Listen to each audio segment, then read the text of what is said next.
Today's travel video starts where yesterday's ended, at a very primitive RV park near Sterling, Texas. First, back down the alleyway to the highway.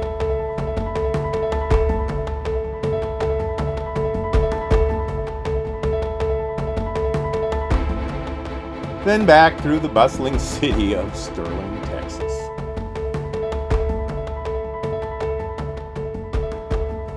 Today's goal is a KOA park in San Antonio, per Google Maps, 261 miles away.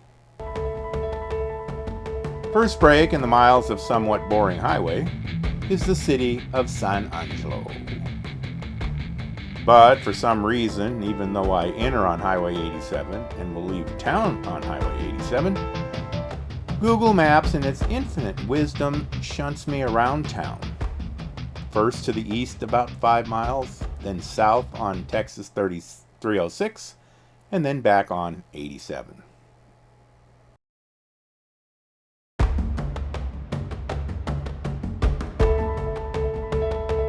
More flat open road.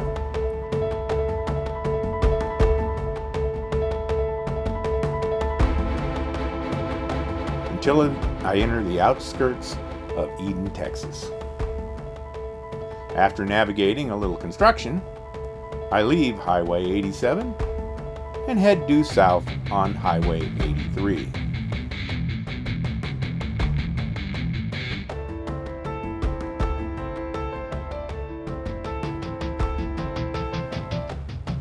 As I move south, I notice the terrain is starting to contain some hills. And an hour or so down the road, I reach the junction of Interstate 10. This will take me into San Antonio.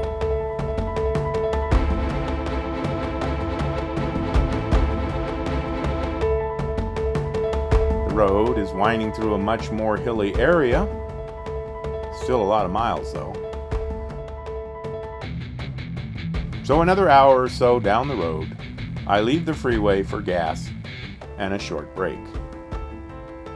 And I have to say, for my family in California, I had to pony up $2.89 for each gallon of gas I bought. While it's not the cheapest gas on this trip, it sure ain't California. Another hour down the road, and I enter the San Antonio metropolitan area. Thanks to Google Maps, I'm led across town. Having arrived during what I think must be the commuter rush, I just follow directions.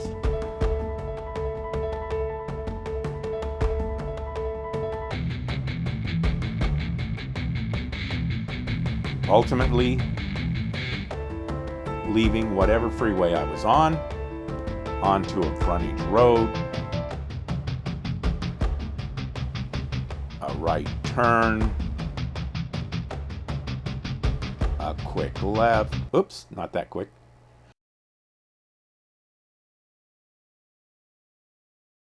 Down the right road.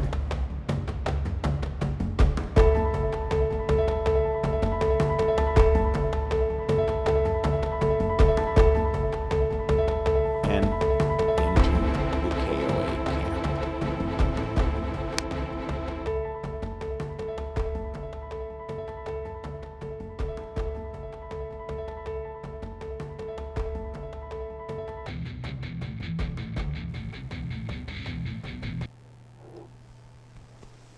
I had opted for a bare bones RV spot with just power.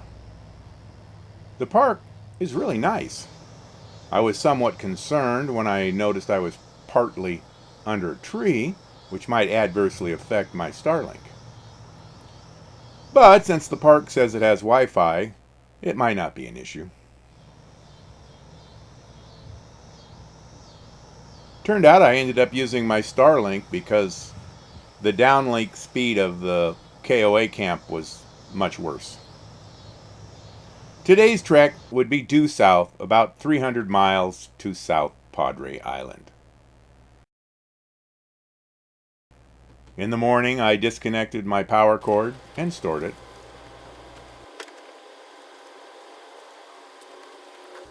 reattached my bike,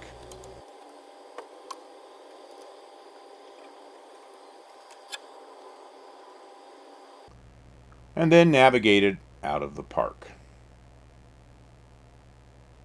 Which again, you get a nice look at just how nice it was.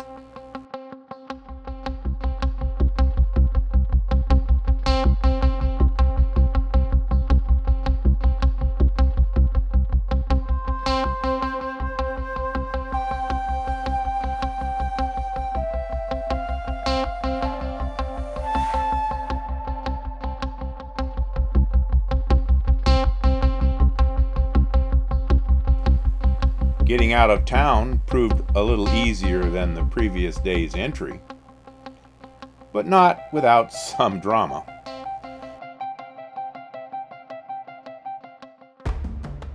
Following Google Maps on my Android Auto, I made the exit to 410, but blew by the exit for 410 South, which I was supposed to take. Now, at the mercy of my Google helper, I was told to take 410 North. Somewhat confused, I just followed directions. As the curved on-ramp to the 410 North was about to merge, there was an exit to 10 West on the right. I was told to take 10 West. Then, as the curved on-ramp to 10 West was about to merge, there was an exit for 410 South on the right. And just like that, I was back on track. It happened so fast, I had to later pull up the map of the interchange so I could understand what I had done. If I'd been paying proper attention, I would have made a simple right turn swing onto 410 South. Instead, I had to transit through 3 of the Cloverleaf's 4 loops to get back on course. Unfortunately, I left my KOA parking pass on my dash, so its reflection, as you can see, got picked up by my dash camera. The long road south was pretty good. No issues. However, there were some long sections of construction where it appeared the route was being widened.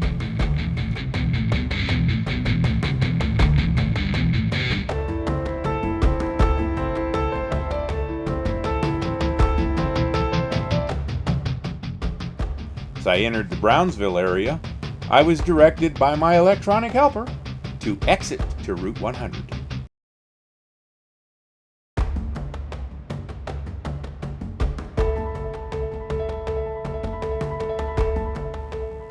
This took me through South Padre,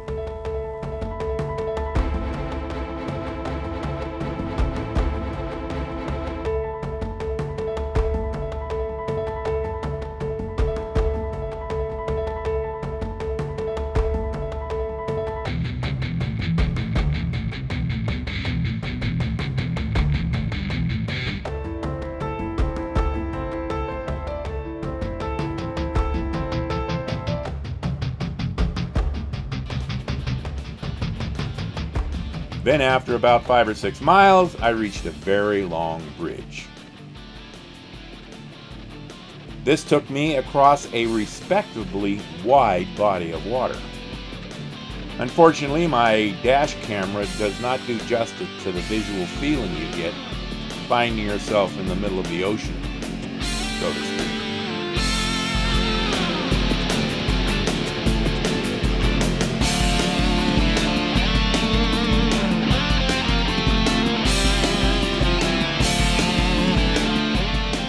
To avoid disorientation, I found myself trying to focus on the road, kind of like a person working high up, not looking down.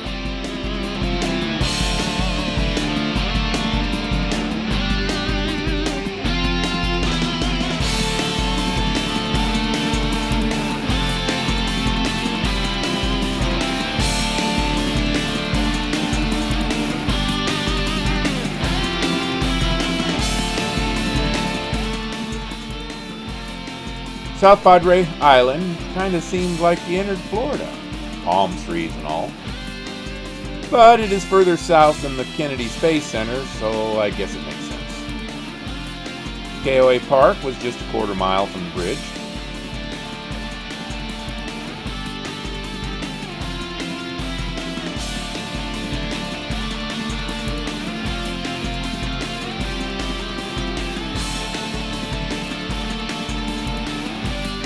Again, I had opted for the simplest site. Okay, cheapest. But it was quite adequate for me in my little van. Over on the north shore of the island, I had a view of Starbase, just across the bay from me. I could see the launch towers and the mega bays.